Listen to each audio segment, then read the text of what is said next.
One of the most familiar types of organisms found here in the middle intertidal zone is what's called a sea anemone, and many people are familiar with them.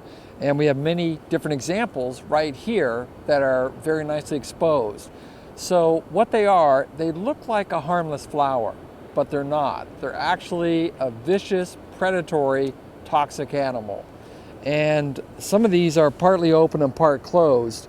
And when they're open, they have their what look like petals that stick out. Those petals are actually disguised. If you looked at an enlargement of those petals or those structures that are coming out that look like a flower, on each one of them, they're lined with a little trap door. So when you touch it, what happens with it is that it activates all these trap doors and these stinging barbs come out and pierce your skin. That's why when you put your finger into a sea anemone, it feels like it's grabbing onto a little bit. It is. It's literally trying to kill you and eat you, because each one of those little barbs is loaded with neurotoxin. So it's trying to inject you with enough of that to kill you and then drag you into its central mouth to eat you. So that's how they are carefully disguised as a harmless flower, but actually a vicious predatory animal. And typically they'll eat just about anything that comes their way, including hermit crabs and snails, various floating organisms, anything that gets entrapped in their stinging tentacles.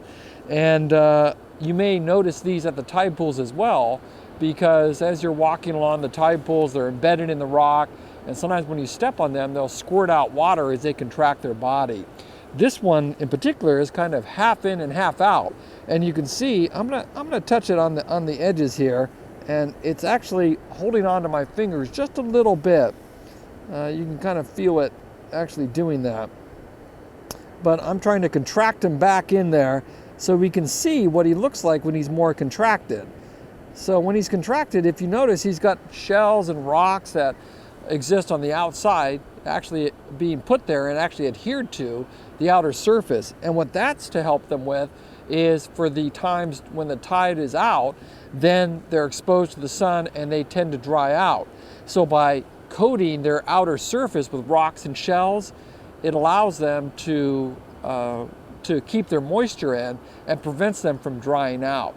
So those are some of the adaptations of the amazing sea anemone.